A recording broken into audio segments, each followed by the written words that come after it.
Olá! Será que é possível um ambiente de trabalho humanizador? Esta pergunta norteia os encontros da segunda temporada do movimento Acontecer, os impactos da Covid-19 nas relações de trabalho. Neste primeiro episódio, temos a companhia da psicóloga Kellen de Mello, que vai abordar o tema Comunicação não violenta como possibilidade para humanizar as relações de trabalho. O encontro será mediado pela integrante da Acontecer, Renata Andreoni. Aproveite! Olá, pessoal, boa noite. Pessoal entrando aqui, se conectando com a gente. Sejam bem-vindas e bem-vindos ao segundo ciclo do Movimento Acontecer, neste momento de pandemia, agora com a temática humanização nas relações de trabalho em tempos de Covid-19. Sobre a escolha dessa temática, eu vou recorrer aqui a uma frase do sociólogo Ricardo Antunes, que é professor da Unicamp, um importante pesquisador, uma importante referência sobre o mundo do trabalho, que é uma importante referência para nós também, do projeto Acontecer, numa frase que ele diz que o capital financeiro não tem um coágulo de humanidade.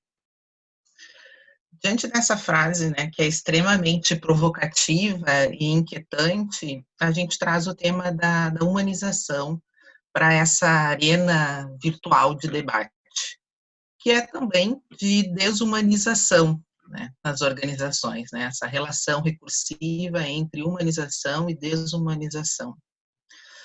Então, considerando que a nossa intenção com esse movimento, que teve início no mês passado, quando a gente já disse nos encontros anteriores, a nossa intenção aqui com esse movimento é tecer uma inteligência coletiva para que a gente possa contribuir, com novas configurações nas relações de trabalho, relações mais saudáveis, menos perversas, mais potentes, a partir das nossas reflexões, das trocas que a gente vem a realizar aqui, que a gente está realizando, e das ações também que poderão emergir nesse movimento, e a partir dele.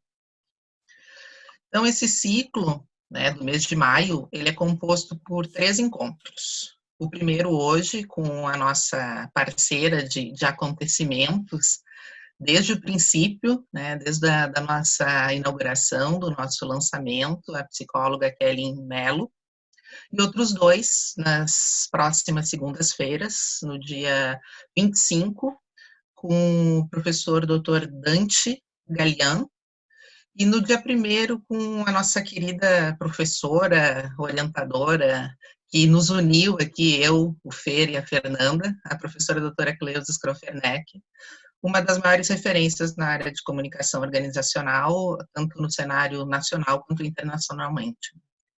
Então, o nosso papo de hoje é com a Kellen Mello. A Kellen aqui numa breve apresentação da sua biografia, ela é psicóloga, atua como psicoterapia individual e de adolescentes e adultos, musicista em clínica de oncologia oncotrata, professora no sistema de ensino gaúcho, acompanhante terapêutico, facilitadora de grupos de comunicação não violenta e com este tema realiza palestras, oficinas e aulas em universidades e empresas, trabalha com treinamento de gestores, possui treinamento reconhecido pelo CNV, que é o Centro de Treinamento em CNV, Instituto CNV Brasil, co-criadora do projeto Disciplina Empática, e estagiou no Serviço de Psicologia Clínica do Hospital Ernesto Dornelles, onde foi voluntária no grupo de pesquisa em psicologia comunitária e bolsista de desenvolvimento institucional no Telesaúde RS da URCS. Muito obrigada, Kellen, por estar aqui com a gente hoje, nessa abertura desse segundo ciclo, nesse contexto de pandemia. Kellen, a gente entende aqui no Projeto Acontecer que, entre tantas possibilidades de buscar relações mais saudáveis, a comunicação não violenta ela pode ser uma metodologia importante nesse processo. Então, nesse sentido, Kelly, eu te pergunto, como você percebe a CNV, como ela pode ser desenvolvida para a comunicação, enquanto enquanto busca ser constituída a partir da interface digital, né, nesse momento em que as relações virtuais, elas passaram a se tornar tão presentes no mundo do trabalho, nesse contexto de pandemia.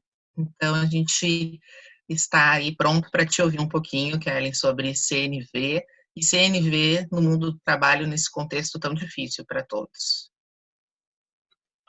Então tá, quero dar boa noite a todos vocês, todos e todas, agradecer novamente a confiança e primeiro quero trazer para vocês que me preparei, né?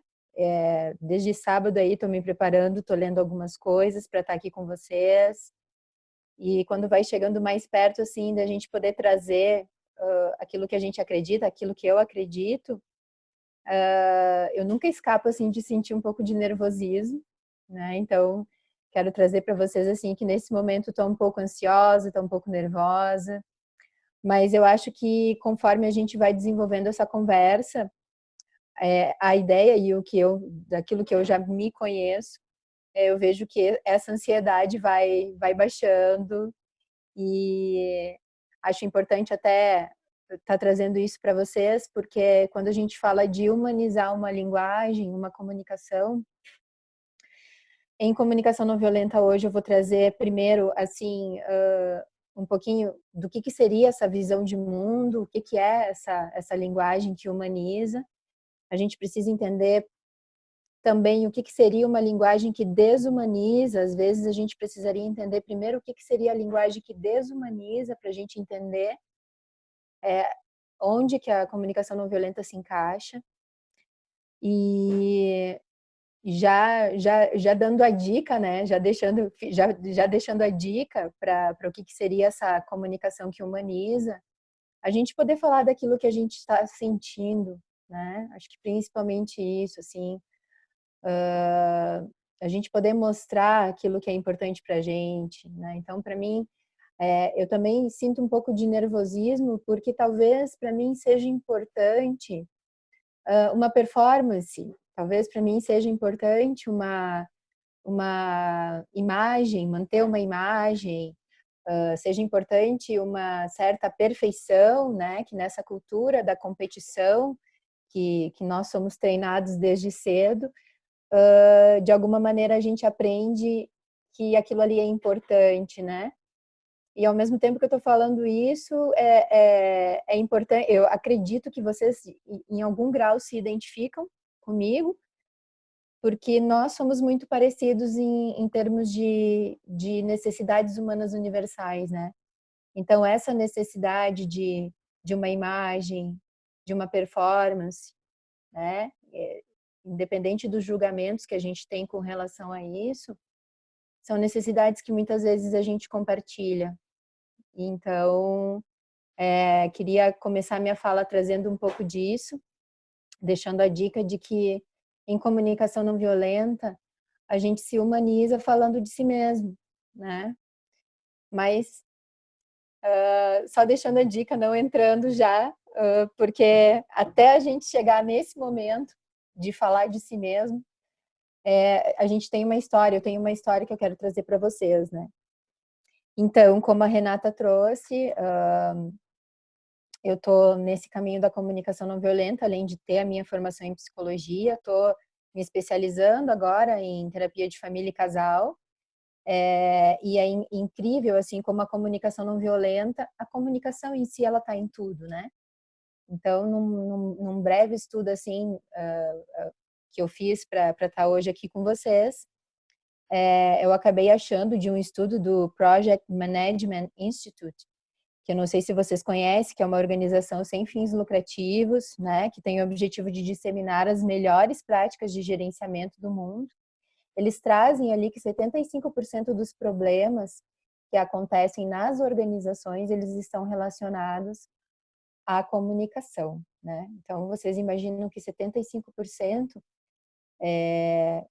daquilo que a gente encontra dentro das organizações, dentro das empresas, que a gente considera um problema, acaba indo para esse tema, para essa área da comunicação, né?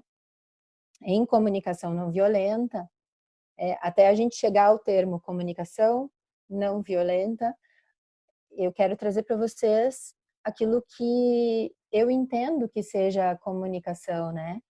Então, primeiro trazer que comunicação, a Renata é muito mais especialista nesse sentido, né? Mas quando a gente fala de comunicação não violenta, então é uma tentativa de expressar aquilo que é importante, né? A comunicação só, não a não violência. Vamos falar primeiro de comunicação, né? Então, comunicação seria essa tentativa da gente colocar no social, no mundo, né? Aquilo que está vivo em mim, aquilo que eu quero tornar vivo para o outro também, né? Aquilo que eu estou vivenciando, a minha visão, aquilo que eu estou pensando, colocar para o outro, para o social, né? Comunicar. Claro que a gente tem a nossa comunicação com a gente mesmo também, mas essa comunicação com o social, e aí a comunicação não violenta, ela vai trazer um pouco desse aprofundamento no sentido de que quando eu comunico em comunicação não violenta, é diferente de eu informar, né? Quando eu informo algo, eu não preciso necessariamente de um receptor. E em comunicação não violenta, quando eu comunico, eu parto do princípio de que eu preciso que alguém receba aquilo que eu estou comunicando, aquilo que eu estou expressando, aquilo que eu estou falando. Em CNV, comunicação tem a ver com expressar e também escutar.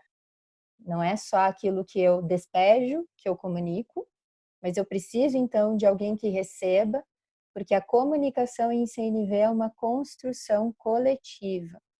Muitas vezes eu posso iniciar uma conversa, iniciar um diálogo, mas esse diálogo ele não está pronto, senão não seria um diálogo e sim um monólogo, né? Então, por que esse resgate do diálogo? Porque justamente em CNV a gente constrói a comunicação junto com outra pessoa, junto com outras pessoas, junto com os sistemas nos quais a gente habita, né?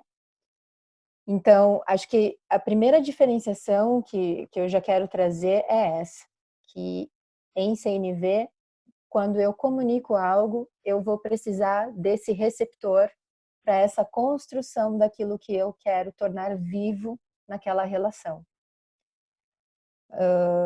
Então, nesse momento, a gente já começa a pensar que, se a gente fosse chamar os meios de comunicação, eles não deveriam, por esse viés da CNV, serem chamados de meios de comunicação, né?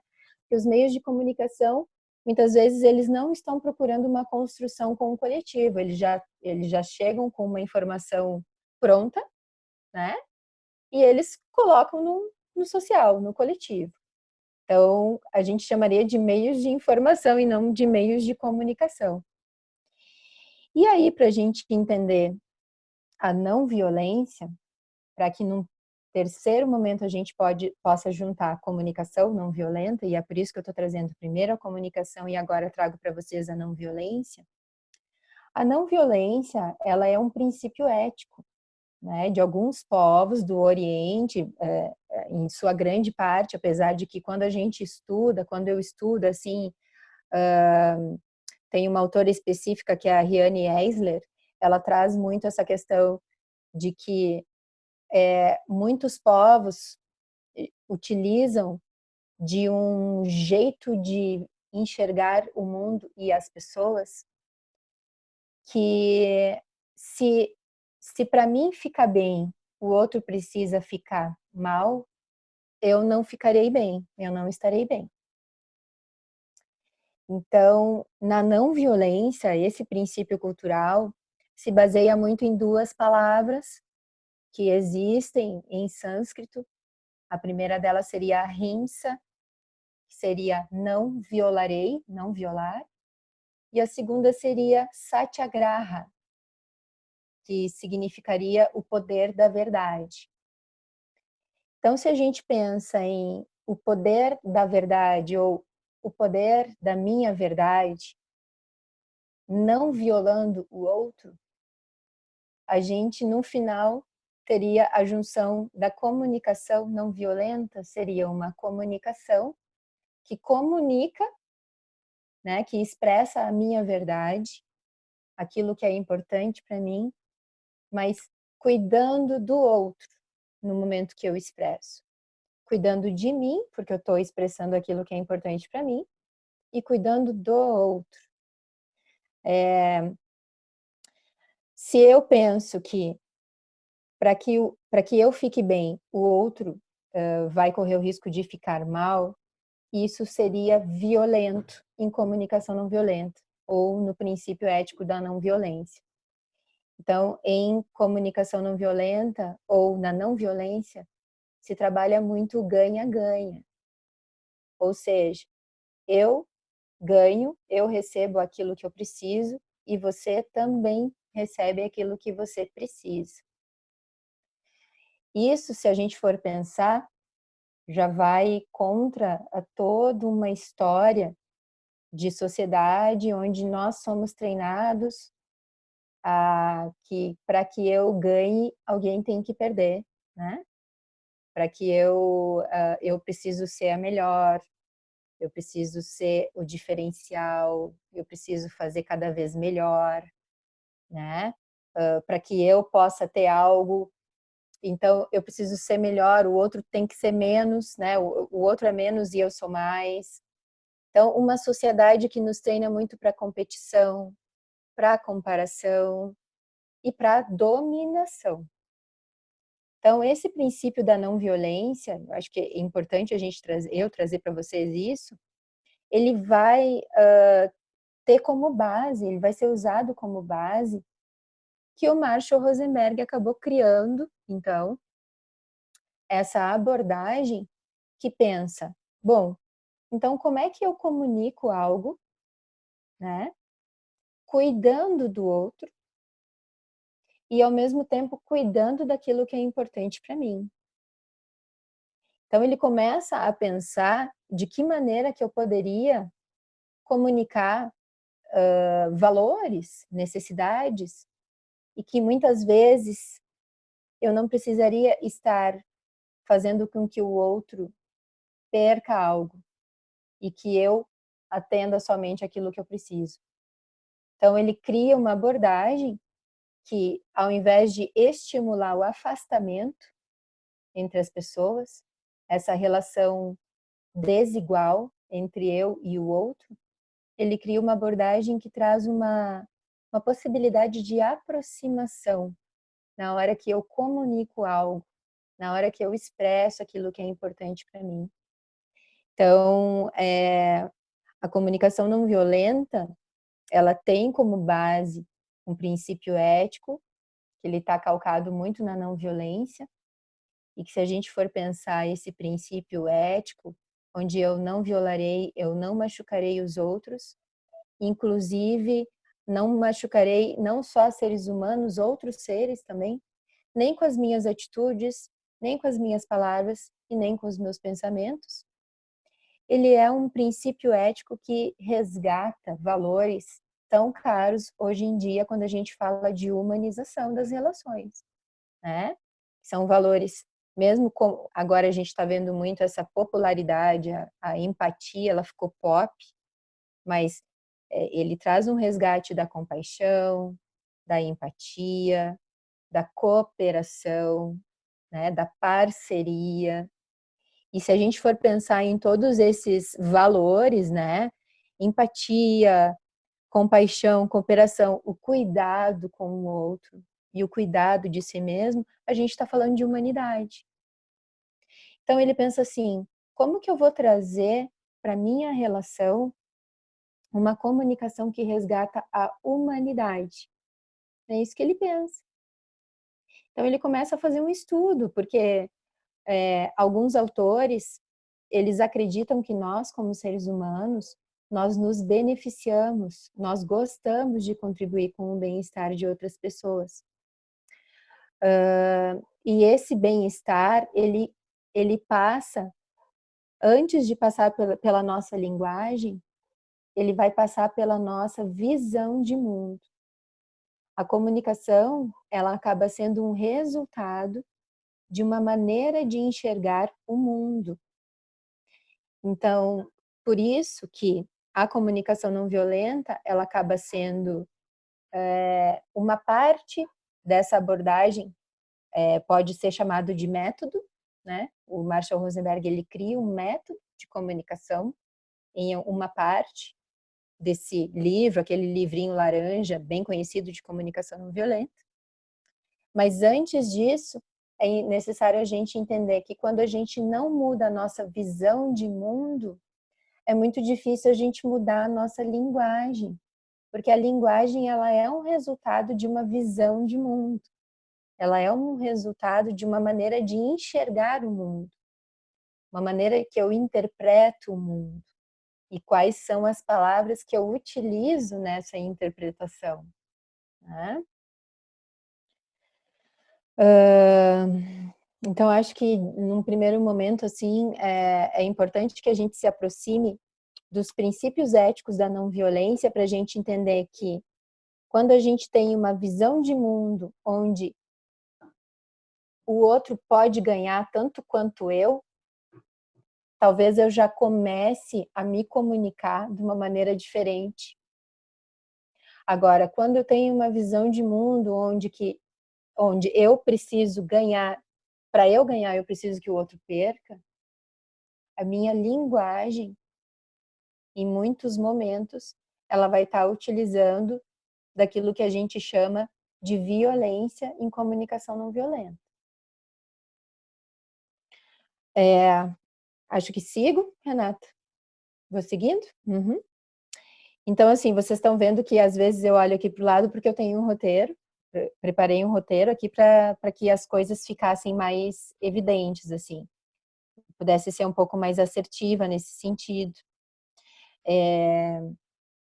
Quando eu comecei a fala com vocês, falando de como eu estava me sentindo e como que essa linguagem que aproxima a gente da nossa humanidade, ela vai precisar, de repente, passar por essa autoescuta, essa identificação daquilo que eu estou vivenciando. É importante que antes da gente entrar nesse processo de autoescuta, de entender o que é a comunicação não violenta e como que ela nos auxilia a humanizar uma relação, sejam as relações sociais, de trabalho, que é o nosso foco aqui, é importante que a gente identifique, então, o que seria, antes de uma linguagem humanizada, o que seria uma linguagem que desumaniza em comunicação não violenta. Porque, às vezes, surgem dúvidas como, por exemplo, assim, eu não vou utilizar a comunicação não violenta porque eu não sou uma pessoa agressiva, eu não sou violenta com as pessoas, eu sempre falo de uma maneira calma. Comunicação não violenta não é para mim. Então, fica esse mistério e até às vezes um preconceito com relação à própria abordagem, porque em muitos momentos eu posso não estar entendendo o que seria uma violência em comunicação não violenta. Então, quando a gente pensa numa sociedade de competição, né, numa sociedade onde a gente precisa sempre ser melhor, né, ser o nosso diferencial, entender que eu preciso produzir muito e eu preciso sempre estar no topo, entender que eu preciso competir, né? Essa sociedade, ela vai utilizar muito de uma forma de olhar para o mundo que vai exigir muitas vezes que para que eu possa ganhar, eu precise dominar o outro. Para que eu possa ter aquilo que eu quero, muitas vezes eu vou utilizar da dominação sobre o outro. O que seria essa dominação? A gente tem algumas atitudes que pode ser que eu tenho, vamos falar por mim então. Eu tenho algumas atitudes que em muitos momentos eu posso estar querendo, com aquela minha atitude, com aquela minha palavra, dominar o outro para que eu tenha aquilo que eu preciso. E nessa dominação, muitas vezes eu utilizo de uma linguagem que, que muitas vezes pode estar cheia de julgamentos moralizadores ali. Uma linguagem que coloca o outro no lugar de errado, que coloca o outro no lugar de ruim, que coloca o outro no lugar de anormal, né? Então essa imagem dualista, essa visão de mundo dualista, onde eu ou ele, nós versus eles, né?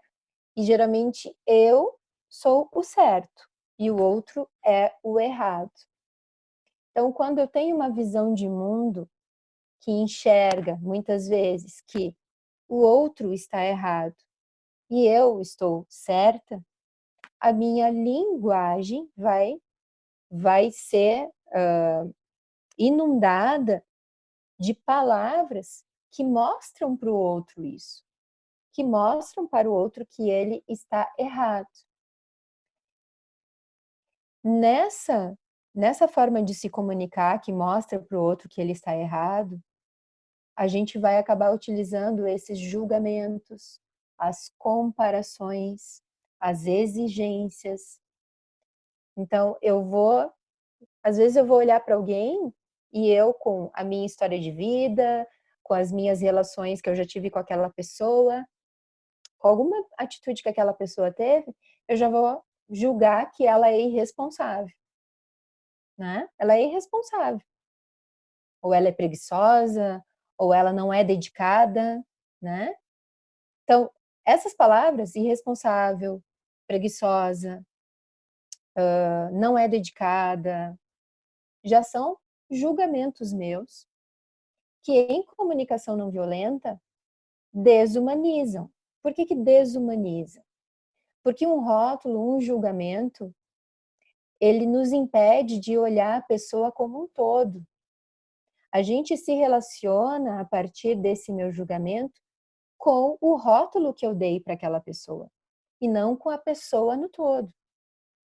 Então, se eu chamo alguém de irresponsável, irresponsável no meu conceito é algo negativo, é algo ruim, é algo errado.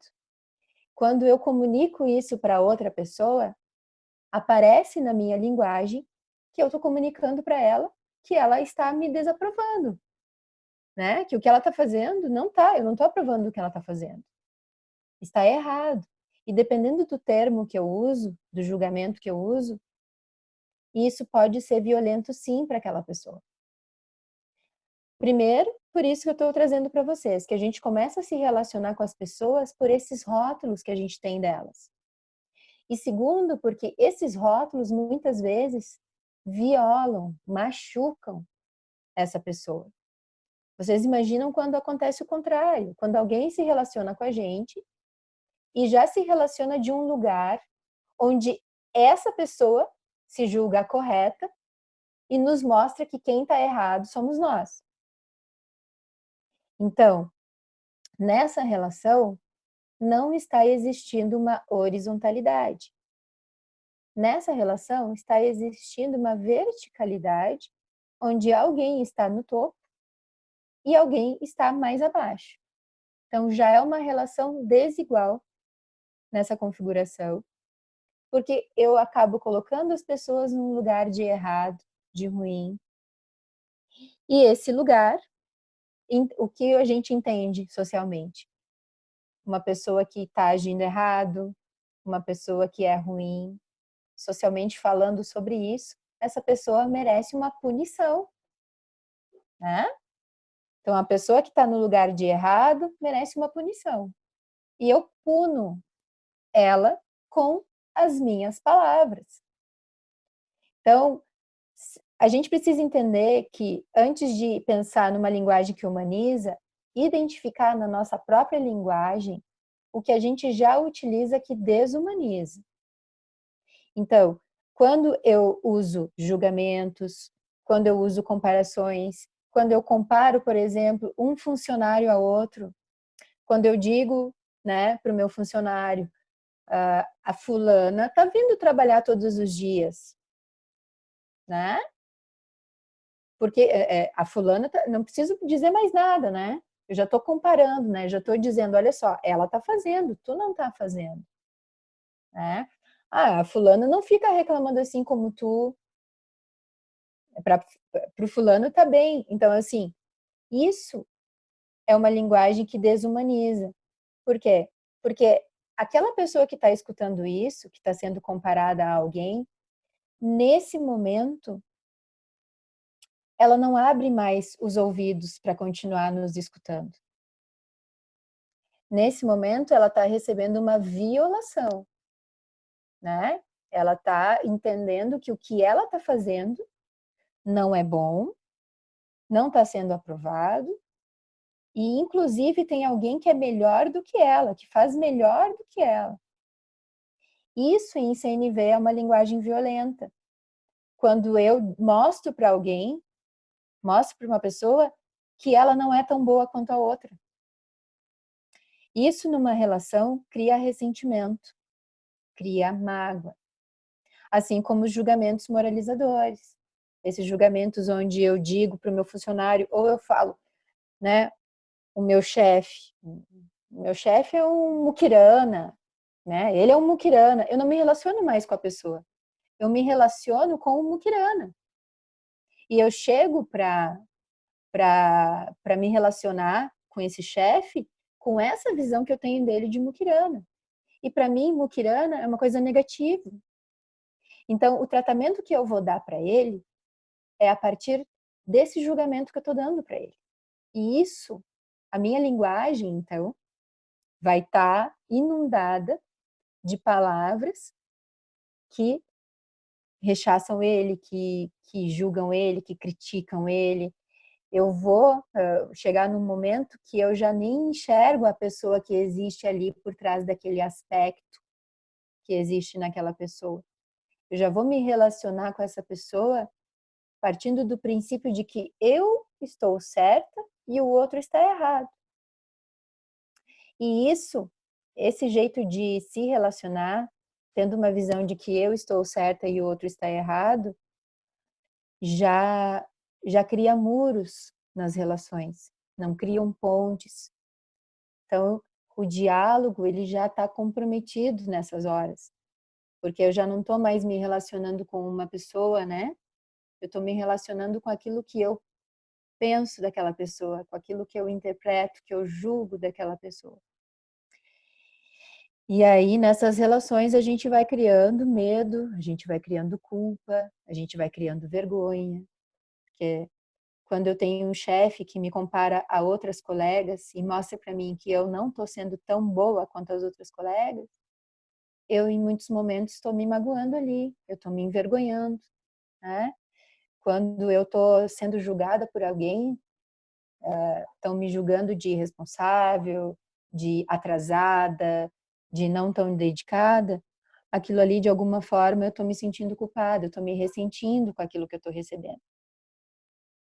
Só que isso, a longo prazo, numa relação, um excesso de mágoa, um excesso de ressentimento, a longo prazo, numa relação, isso vai explodir, né?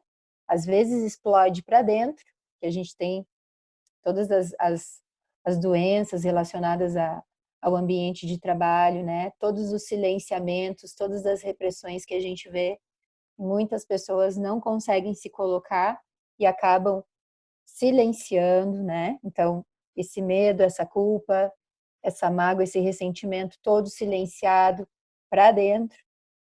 Ou às vezes, então, explode a violência na relação, né? Porque uma relação repetidamente sendo ali, vivenciando esse ressentimento, em algum momento ela vai explodir. A gente até pode evitar o conflito, né? Evitar entrar em conflito, mas em algum momento vai explodir a violência ali. Por quê? Segundo o Marshall Rosenberg, nós, como seres humanos, somos muito parecidos em termos de necessidades humanas universais. Então, assim como o meu chefe ou o meu colega, ele está tendo uma possibilidade de ser visto naquela relação, ser atendido naquilo que ele precisa, eu também preciso ser vista.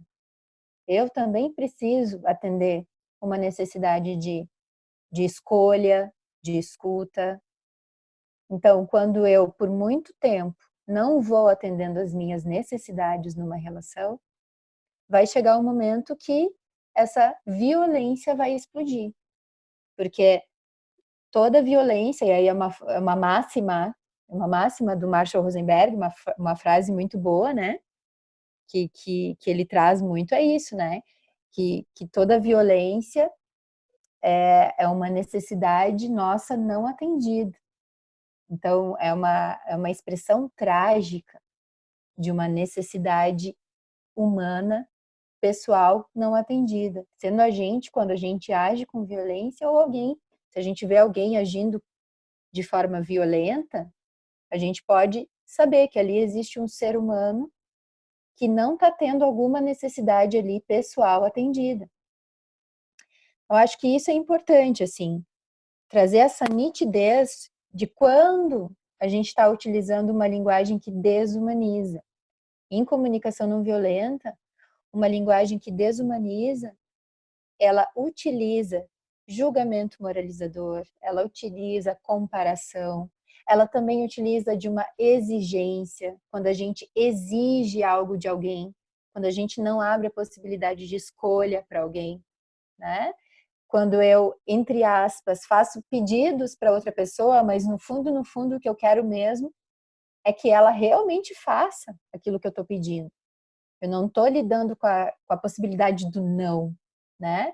Então, quando eu exijo coisas de outras pessoas e não dou a possibilidade de escolher, né? Ou mesmo quando eu nego responsabilidade, e que isso acontece demais, quando eu, numa relação, lavo as minhas mãos, não consigo assumir a responsabilidade pelo resultado do que está acontecendo ali naquela relação. Então, tudo isso são atitudes violentas em CNV. Se a gente tem essa visão de mundo, onde nós fomos educados muitas vezes para dominar, para ter de qualquer maneira aquilo que a gente precisa, muitas vezes sem cuidar do outro, sem considerar o outro, considerando muito mais aquilo que para mim é importante, essa ideia, né, do individualismo e do próprio egoísmo, né, em excesso, de que forma que esse jeito de ser no mundo reflete na nossa comunicação. E a nossa comunicação, em muitos momentos, ela age em prol de a gente manter aquilo que a gente gostaria que acontecesse. Só que em muitos momentos, para manter aquilo que a gente gostaria que acontecesse, a gente deixa de considerar o outro, né? Em outros momentos, existem aquelas pessoas que só consideram o outro e deixam de se considerar numa relação. E que isso também em comunicação não violenta é uma violência. Porque vocês lembram, né? É o ganha-ganha. Então, como que eu cuido daquilo que é importante para mim, em comunhão, em harmonia com aquilo que é importante para o outro? Essa visão de mundo que humaniza, que como que a gente poderia, então, assim, se aproximar, entendendo agora como que eu estou utilizando uma linguagem violenta em muitos momentos, e que todos nós aqui, a gente utiliza uma linguagem violenta em muitos momentos, é quase só em níveis diferentes, eu acredito, né? Pela minha experiência, desde o momento que eu conheci a CNV em 2015, né, e continuo aprendendo, né, é perceptível, assim, que quase não tem como fugir dessa linguagem violenta, né? Mas existem saídas, então. O que o Marshall, ele pensa? Bom, como que eu vou, então, comunicar aquilo que para mim é importante, cuidando do outro? né? E a gente precisa, então, partir do princípio que eu sou uma pessoa que tenho necessidades humanas universais, assim como a Renata, assim como o Fernando, assim como a Fernanda. Nós somos muito parecidos, independente dos espaços que a gente ocupa. Então, quando eu estou no meu ambiente de trabalho, quando eu estou numa pandemia, quando eu estou no meu ambiente familiar, eu continuo sendo essa pessoa que precisa atender algumas necessidades, né?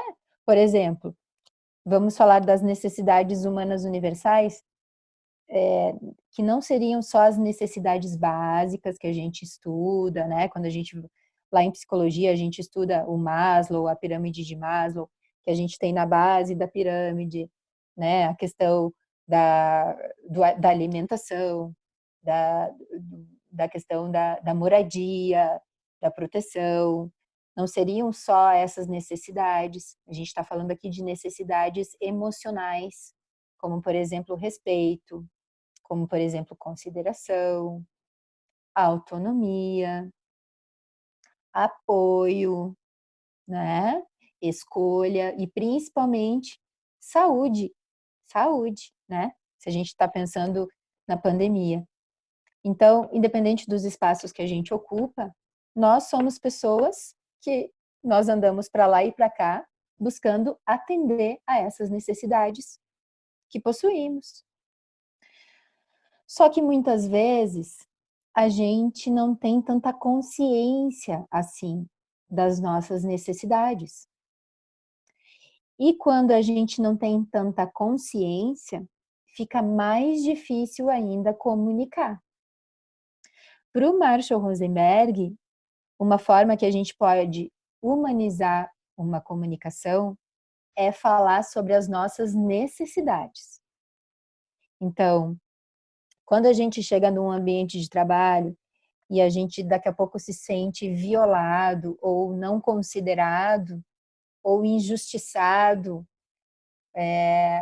muitas vezes a gente vai utilizar naquele momento uma linguagem que desumaniza o outro, ao invés de uma linguagem que humaniza.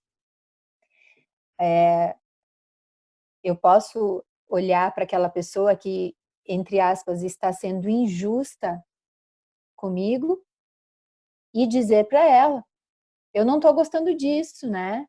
Ah, isso não é certo, isso não é correto. Então, novamente, eu já fui para aquela linguagem que desumaniza. Eu já estou dizendo que o outro está errado e que eu estou certo quando eu digo isso para ele. Em comunicação não violenta, se eu me aproximasse do que está por trás dessa minha frase, ah, isso não está certo, isso não está justo, né? Eu poderia, ao invés de dizer isso, eu poderia dizer, olha, para mim é importante justiça, para mim é importante que as coisas sejam justas nessa relação, né? Isso sem contextualizar, porque depois, de repente, para os participantes, a gente pode trazer até casos específicos, talvez alguém se interesse para a gente poder aprofundar, mas uma linguagem que humaniza é uma linguagem que traz para o social, para a relação, aquilo que é importante para mim, não o que eu penso do outro, não o que eu interpreto do que está acontecendo, não a minha opinião sobre o que está acontecendo, mas sim como eu me sinto e o que é importante para mim naquela relação. Então, quando eu tenho uma visão de mundo, por isso, de novo, a visão de mundo, também de que eu sou uma pessoa tentando atender as minhas necessidades, independente dos espaços que eu ocupo, eu começo também a me tornar mais consciente de quais são essas necessidades. O que é importante para mim numa relação com meu colega de trabalho? O que é importante para mim numa relação com meu colega de trabalho nesse momento? Né? Numa relação com o meu chefe, numa relação com aquela equipe, o lugar que eu ocupo naquela equipe, se dentro dessas relações eu continuo me mantendo consciente daquilo que eu preciso naqueles momentos específicos em que eu estou com aquelas pessoas. Em comunicação não violenta é muito bacana que a gente olha para o conflito de uma maneira diferente do que a grande maioria das pessoas olha. Essa questão de que conflito é diferente de briga. Conflito é importante que exista, porque é no conflito que a gente se descobre, que a gente descobre aquilo que é importante para mim e que talvez não está sendo atendido, que o outro se dá conta que alguma coisa pode não estar sendo atendida ali. É numa situação de conflito, né? Que é diferente de uma briga.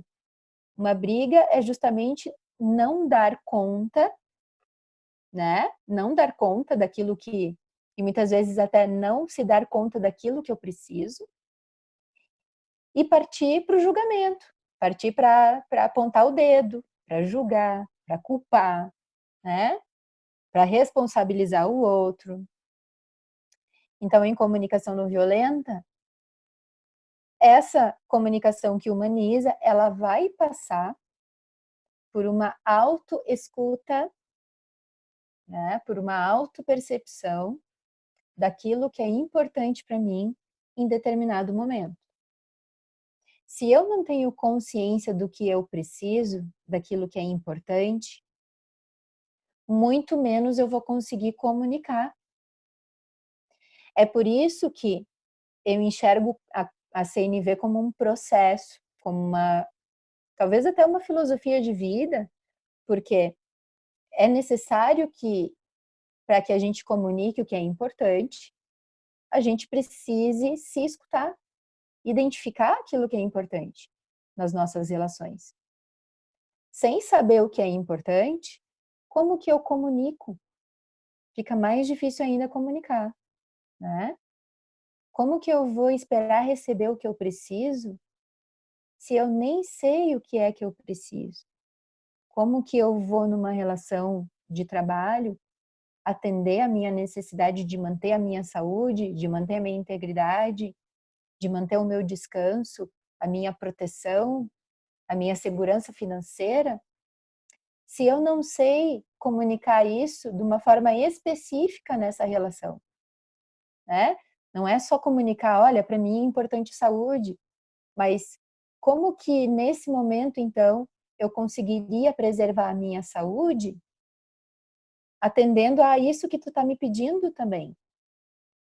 Então, é por isso que a gente, quando a gente tem uma comunicação que resgata a humanidade, a gente abre portas para o diálogo, né? Quando a gente se mostra, ao invés de ficar apontando quem está certo, quem está errado, quando a gente fala daquilo que é importante, a gente abre mais portas para que os outros, eles façam esse movimento aqui, ó. Como se as nossas orelhas, elas crescessem, né? Ao invés de tampar os ouvidos. Porque quando a gente recebe uma crítica, o nosso movimento automático, inconsciente até, é esse aqui, de fechar os ouvidos, porque eu não quero receber uma violação, eu não quero, isso está me machucando, eu não quero ouvir, né? Agora, se eu tenho alguém ali que está comunicando o que é importante para ele, essa pessoa é um ser humano, olha só, é um ser humano que sente, é um ser humano que precisa de algumas coisas. Olha, não tinha pensado que talvez para ele fosse importante que eu, nesse momento, eu estivesse escutando ele em silêncio. Olha, não sabia que para ele era importante chegar 10 minutos mais cedo em casa, né? Então, quando eu começo a mostrar o que é importante para mim, eu abro portas para a humanização dessa relação. Acho que isso é fundamental para a gente dar andamento até a esse debate que a gente está propondo hoje, né? Eu não sei como é que a gente está de tempo, acabei nem olhando para isso. Temos mais um tempinho ainda, Kelly, mas aproveitando que tu perguntaste sobre isso, eu abri o meu microfone aqui, eu queria te te fazer um questionamento assim que me veio ao longo da tua fala, que tu iniciou colocando, né, que para a CNV, né, que extrapola um método, uma metodologia, né, segundo o teu posicionamento, acaba sendo uma filosofia, um modo de ver o mundo, é necessário expor vulnerabilidades, né, expor sentimentos, necessidades, e quando a gente traz isso para um contexto no qual as palavras de ordem vêm cada vez mais sendo performance, automatização, velocidade, eficácia, que são palavras que perpassa o cotidiano organizacional dentro do contexto socioeconômico no qual vivemos. Tu acredita que há espaço para a CNV no mundo organizacional? Como que ela pode ganhar forças e se espraiar pelas diferentes áreas da realidade organizacional, principalmente num contexto como esse, no qual a interface digital vai vir com cada vez mais força, e se tu acha que essa interface pode ser um impedimento para a gente acabar se humanizando na medida em que ela pode servir como mais um filtro aí nesse momento de a gente estar criando personas para se defender das nossas vulnerabilidades. Porque me parece, ao mesmo tempo que eu vejo a CNV como uma metodologia que possa vir a nos ajudar a conseguir estabelecer diálogos em lugar de monólogo, diante de um contexto tão hostil para essa humanização que é o contexto organizacional dentro da sociedade econômica na qual vivemos, tu aponta aí alguns caminhos para a gente conseguir fortalecer a CNV dentro desses espaços que a princípio são hostis a essa abordagem?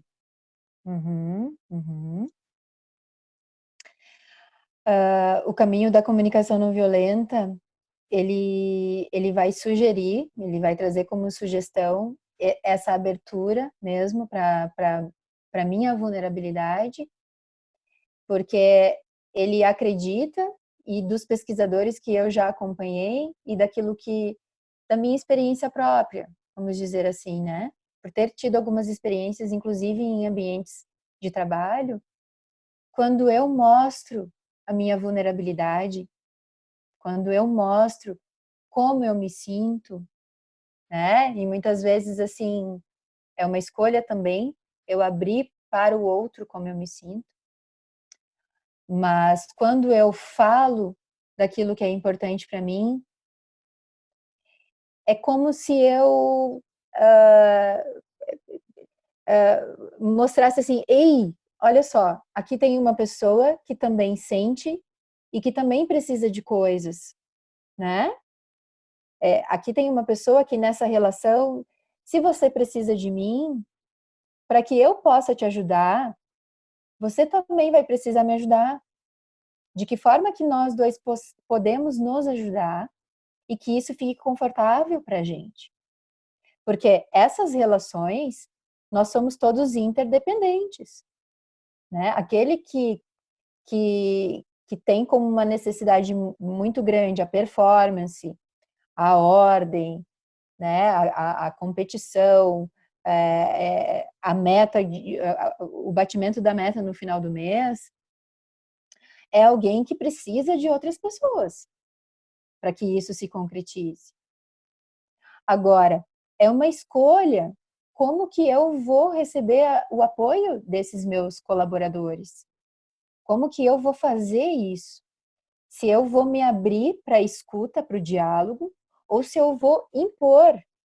Porque quando a gente estuda a humanização das relações, a gente sabe que esse caminho da imposição, da não escuta, ele é um caminho que ele vai trazer muitas vezes o sofrimento de uma das partes, não necessariamente vai trazer o atendimento da necessidade daquele que impõe, pode trazer por um certo período, mas ele vai estar aqui novamente ele vai estar impondo, e dia após dia ele vai estar impondo, porque ele não vai estar construindo nessa relação uma parceria, mas sim uma dominação, né? Então, aquele que é dominado, aquele que não é escutado, aquele que não tem a possibilidade de escolha, ele não vai ficar muito tempo naquela empresa. Ou se ele vai ficar adoecido. Então, por isso que eu vejo a comunicação não violenta não só como um caminho de chamar a atenção daqueles que estão ali convivendo conosco, para que eu sou, para que eu sou uma pessoa, chamar a atenção de que eu sou uma pessoa que eu sinto, que eu penso, além de pensar, eu sinto e eu preciso de algumas coisas para que eu me sinta bem aqui, para que eu corresponda e para que eu reaja àquilo que você precisa de mim, mas também uma forma da gente conhecer aquilo que é importante para a gente. Quando eu vou me conscientizando daquilo que é importante para mim, numa relação, por exemplo, eu vou criando relações mais saudáveis. E muitas vezes eu vou escolher, então, se eu vou me manter em certos ambientes organizacionais ou não. Então, é uma escolha muito pessoal, é individual. Se aquela pessoa, a partir do momento que vai identificando o que é importante para ela, se ela vai escolher permanecer naquela relação de trabalho ou não. E é claro, existem N variáveis aí para que ela possa sair dessa relação. Muitas vezes ela não pode sair dessa relação, que é o que está acontecendo agora. Muitas vezes a gente não pode pedir demissão, né? A gente não pode pedir para sair, principalmente num momento como esse. Tá, mas então se eu não posso pedir para sair e eu preciso ser considerada, o que eu estou fazendo para que eu seja considerada? Como que eu estou mostrando que é para mim a consideração nessa relação? Quando então que eu vou poder ser considerada? Eu posso ser considerada em alguns momentos e em outros não? Ah, acho que pode ser então. Agora, nunca ser considerada, será que isso é possível? Será que isso é bom para mim? Eu vou continuar te respondendo aquilo que você precisa de apoio, naquilo que você está me pedindo? Eu não estar sendo considerada? Então, eu vejo que é muito desafiador essa questão de a gente mostrar a nossa vulnerabilidade, mas eu acho que é uma necessidade, é uma necessidade. A gente precisa fazer isso. Ao menos da minha experiência pessoal e de algumas pessoas que, inclusive nos treinamentos, nas oficinas, né? Ano passado a gente teve a jornada de comunicação não violenta, então tinha 3 profissionais ali, trabalhavam com gestão de pessoas, então elas traziam principalmente uma mudança que muitas vezes não precisava nem a comunicação, o diálogo acontecer. Já tinha mudado a maneira como ela olhava para aquela pessoa, ou a maneira como ela comunicava o que ela precisava, ou a maneira como ela deixava nítido e específico um pedido naquela relação, né? Então eu vejo assim que se a gente não mostrar a nossa vulnerabilidade, se a gente não mostrar a nossa humanidade, a gente mostra para o outro que o outro pode fazer o que bem entender com a gente, né? Falando assim, falando de uma maneira bem informal, né?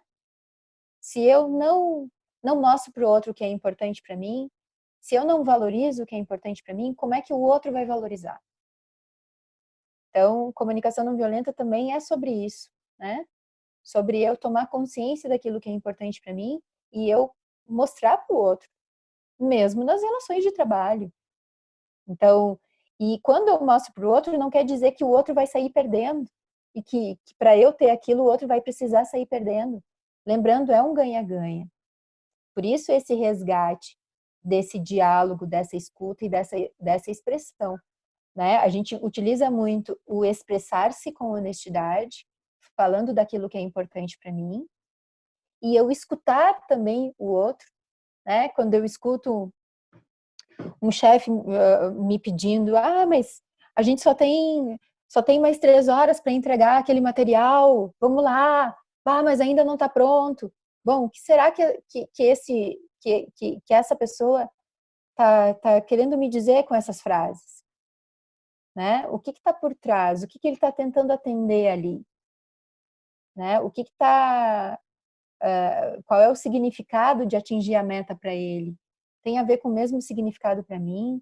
Será que eu vou conseguir atender o que ele precisa? Será que eu vou dar conta? Então, eu acredito, Renata, que quando a gente mostra a nossa vulnerabilidade, a gente também cria relações mais autênticas, mais honestas, onde eu mostro aquilo que eu sou capaz, aquilo que eu posso entregar, e eu sei aquilo que eu não posso entregar. E isso é um autocuidado, né? Quando eu mostro para o outro, né, aquilo que eu tenho capacidade de entregar, eu estou sendo honesta, as relações também, para o outro fica mais fácil de enxergar, tá? Então tu pode me dar isso, mas isso tu não pode me dar. Bom, então quem é que pode me dar isso nessa equipe? Eu paro de exigir do outro algo que ele não pode me dar. Porque vocês lembram, né? Exigência também é uma forma de violência em CNV. Então, quando a gente cria relações mais honestas, quando a gente se expressa mais, mostra mais aquilo que a gente é capaz, aquilo que a gente não é capaz, a gente também mostra para o outro aquilo com que ele pode contar da gente e aquilo que ele não pode contar. A gente abre essas saídas, né? Não sei se deixei um pouco mais real, né? Mais possível de acontecer nessas relações que acho que é o teu questionamento. Eu queria fazer uma pergunta, na realidade, não é nenhuma pergunta, eu acho, Kellen. Eu acho que realmente a praticar CNV, né, é algo que demanda muita prática, né? Geralmente a gente vê, não, segue esse roteiro aqui com essas perguntas e vai por esse caminho que a gente consegue aplicar. Mas quando na realidade a gente consegue compreender melhor, né, realmente na prática, tá? Mas nesse meio, assim, eu queria que se tu tivesse alguma dica, sabe? Alguma dica onde a gente pudesse ter uma atenção maior, sabe? No nosso dia a dia, tá? Onde a gente pudesse pensar mais sobre, né, as nossas atitudes, assim. Porque, por vezes, assim, eu me considero, né, e as pessoas me consideram, às vezes, também uma pessoa bem humanizada nesse sentido, mas, por vezes, eu me pego em alguns momentos olhando, eu não fui legal nesse momento, sabe, com a outra pessoa, assim. Porque é aquilo, assim, eu acho que faz parte do nosso dia a dia, assim, sabe? Então, em alguns momentos, a gente acaba excedendo, né? Até porque tem alguma cobrança aqui, né? Tem algo que a gente precisa entregar nesse sentido, e por N questões, entre elas as fragilidades, enfim, que em alguns momentos a gente não pode demonstrar, a gente acaba tomando algumas atitudes, tentando, né, se comunicando de uma maneira violenta nessa relação, né? Então, como é que a gente pode ficar mais atento, ou como a gente pode, sabe, dar esses primeiros passos, assim, para buscar realizar uma comunicação mais humanizadora, assim, nas nossas relações? Uhum. Então, Fernando, acho que isso que tu está trazendo me contempla muito, porque eu, por exemplo, sou uma pessoa que eu estudo e pratico comunicação não violenta, a partir do ano de 2015 foi que eu descobri, e eu me vejo fazendo isso todos os dias, né? Em muitos momentos utilizando uma comunicação violenta, porque realmente não só estudar é a prática, mas a gente está falando de um jeito de olhar para o mundo, um jeito de olhar para o outro e um jeito de olhar para mim. Então, é como se a gente tivesse também que desconstruir um jeito que a gente aprendeu, né? Um jeito de ser aprendido, um jeito de estar no mundo. E essa desconstrução, ela leva tempo, né? Então, em muitos momentos a gente vai estar agindo com uma linguagem violenta, e isso faz parte, né?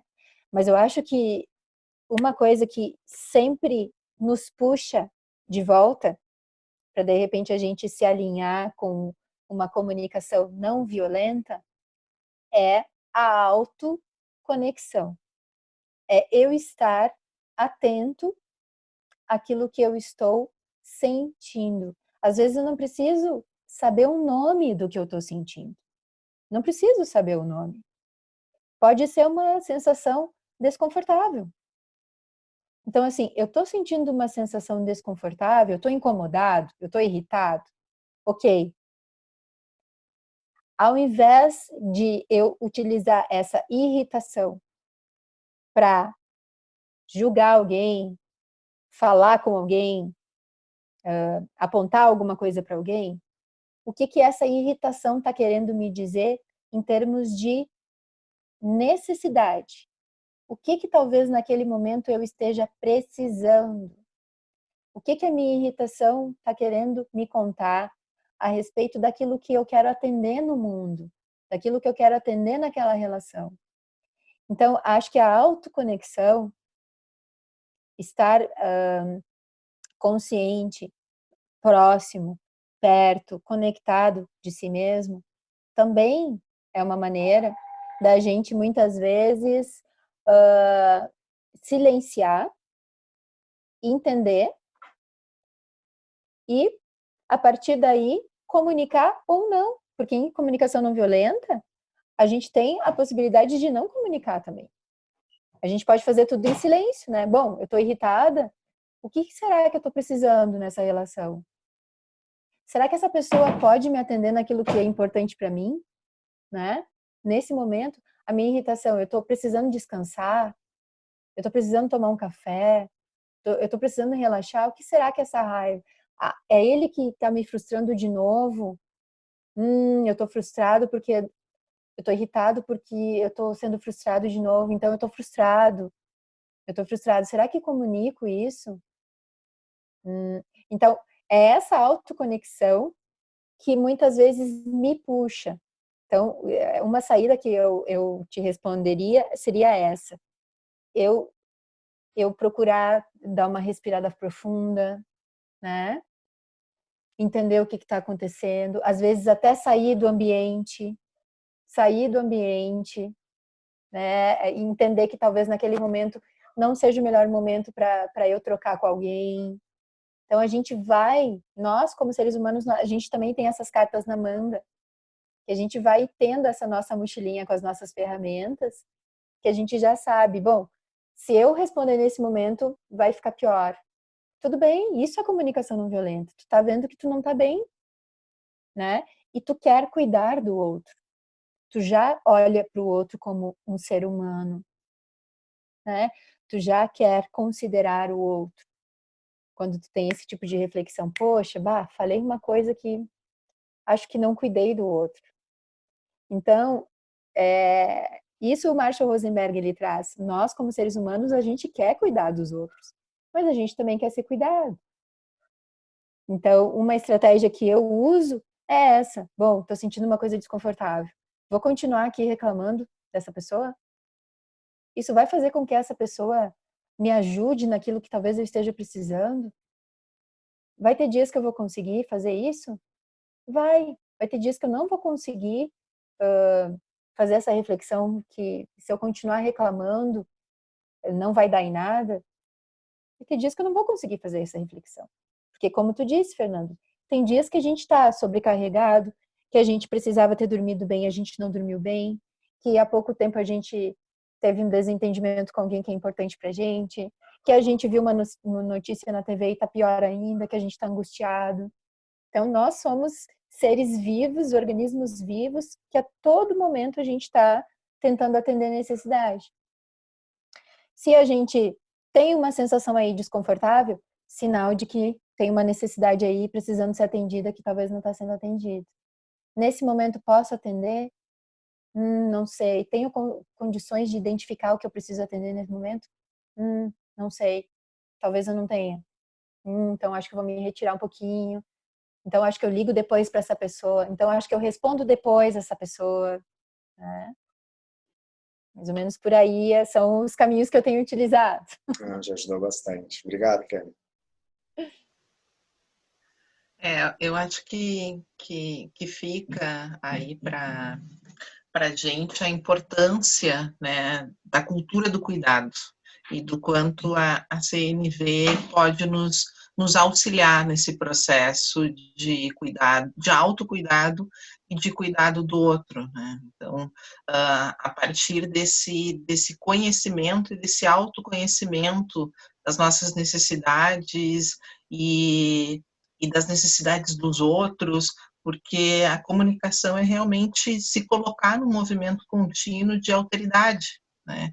Então, quando a gente fala de alteridade, a gente fala dessa relação que pressupõe conflito, que pressupõe dissenso, que pressupõe negociação, e como fazer isso de uma forma que não seja impositiva, que não seja violenta, que não seja a partir de uma gestão do medo, né? Então, eu acredito muito na potência da CNV, que é como um caminho para nos auxiliar a, a contrapor, né, essa hostilidade que nós encontramos muitas vezes nos ambientes organizacionais, que acaba nos exigindo, né, que a gente assuma performances, né, que a gente assuma um papel de não humanidade, né, que exija da gente que a gente se, se personalize em desumanos, né? Então, acredito que a CNV é um caminho bastante profícuo para que a gente possa ressignificar as relações no mundo do trabalho, né? Embora eu também reconheça a dificuldade que isso é diante do sistema no qual vivemos, né? Que nos impõe aí a lógica da competitividade, da relação de produção e consumo muito violento, né? No qual a gente acaba reproduzindo isso muitas vezes nas nossas relações, né? Agindo de forma automatizada e não parando para viver e experienciar esse tempo do cuidado, da autoconexão que tu trouxe para a gente aí brilhantemente ao longo da tua fala. Então, gostaria de ver se mais alguém tem algo a questionar, a colocar, e reiterar aqui nosso agradecimento pela tua disponibilidade em estar aqui hoje com a gente e também pela confiança de sempre acreditado no projeto acontecer, desde o nosso primeiro contato e ser a nossa primeira parceira aí, né, com a gente, desde o início, acreditando e apoiando a gente em diferentes momentos. Então, assim, gostaria de reiterar aqui o nosso agradecimento pela tua confiança, pela tua parceria. Uhum. Eu te agradeço muito, acredito muito na humanização das relações, né? Então, por isso também a crença nesse projeto, a necessidade, né? A crença de que nós, como humanidade, nós podemos fazer melhor, né? A gente pode fazer diferente, a gente pode resgatar essa humanidade. Então, a comunicação não violenta, ela tem tudo a ver com o projeto de vocês, porque ela propõe, ela sugere esse resgate da humanização na comunicação, né? Ela sugere esse resgate, ela propõe isso. E agora, te ouvindo falar, eu me lembrei que tu trouxeste esse questionamento das relações virtuais, né? Do contexto atual que eu acabei não respondendo. E que agora a gente está aqui nesse momento, né? Vivenciando aqui e agora uma relação virtual. Mas eu acho que o desafio também para esse momento de reuniões virtuais, reuniões online, as nossas relações, vocês imaginem que muitas vezes quando a gente não olha no olho de uma pessoa, quando a gente não sabe o nome de uma pessoa, já fica mais fácil desumanizar essa pessoa, né? Eu acho que a questão do vídeo, claro, ele pode ser bom, como pode ser ruim, mas eu vejo esperança. Por quê? porque nós, ao mesmo tempo que a gente está no nosso lugar de fala, na nossa casa, no nosso ambiente de trabalho, que agora se tornou o home office para muitos de nós, a gente está mais em contato com a nossa inteireza nessas horas. Às vezes aparece ali na imagem do vídeo um gato, aparece o filho, aparece o esposo. Eu vejo que é uma possibilidade maior da gente estar se mostrando mais humano nesse momento e da gente estar querendo, através do vídeo, manter o humano que existe entre nós. É claro, muitas pessoas podem estar fazendo o contrário, podem estar querendo mostrar uma coisa que elas não são através do vídeo, que não tem nada a ver com comunicação não violenta, né? Porque quando a gente fala de vulnerabilidade, a gente está falando de deixar cair as máscaras.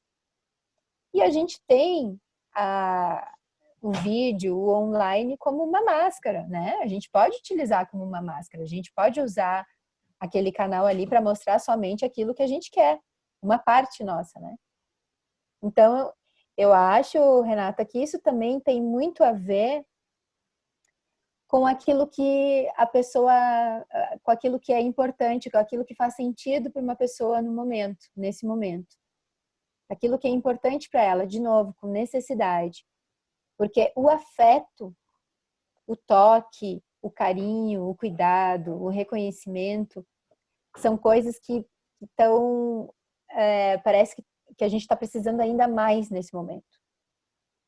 E talvez com as nossas máscaras, a gente não consiga dar conta de mostrar que a gente precisa disso. Mostrar que a gente precisa de afeto, de reconhecimento, de atenção, de cuidado, é se mostrar vulnerável. E talvez uma máscara ela não venha a dar conta disso. Então, para muitos de nós, e a gente muitas vezes, né? Quando eu vou olhar o meu Instagram ali, só tem fotos eu dando risada, né? Não tem fotos eu num momento triste. Então, como é que alguém vai entender que eu preciso de apoio? Como é que alguém vai entender que eu preciso de ajuda, que eu preciso de atenção, se eu me mostro sempre bem? Então, acho que talvez chegue, e esse limite vai ser muito individual, talvez cada um de nós vai chegar num limite onde a gente veja que as máscaras elas já não dão mais conta, ou elas nunca deram conta daquilo que é importante para a gente, né? Então, eu vejo esse momento também como cheio de esperança de transformação mesmo das relações e de ressignificação da relação virtual.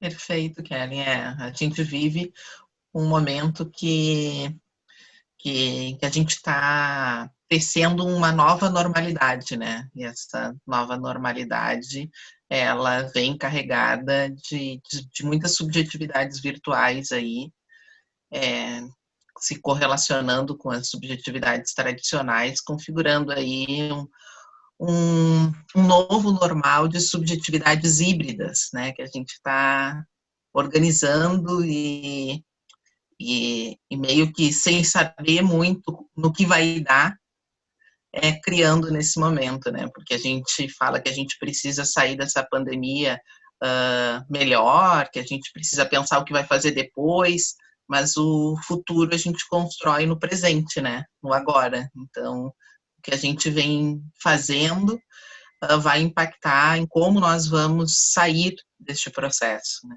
Então, é um pouco também do que a gente está propondo nesse movimento aqui, e aí já aproveito para agradecer a presença de vocês, né? Muito obrigada, e acho que esse movimento está sendo muito importante para a gente, do projeto acontecer, para a nossa maturidade, e poder construir isso com a participação de vocês, dos convidados, de quem está participando, a Lê, tem nos acompanhado aqui, né, Lê? Muito obrigada, assim, teu trabalho é super importante, né, com a Fale, então a gente fica muito feliz com a tua presença também, agradecer todos e convidar vocês para segunda-feira que vem tá com a gente novamente, que a gente vai ter um novo convidado, uma outra visão hoje da psicologia, segunda-feira que vem da área da história, um colega aí de formação,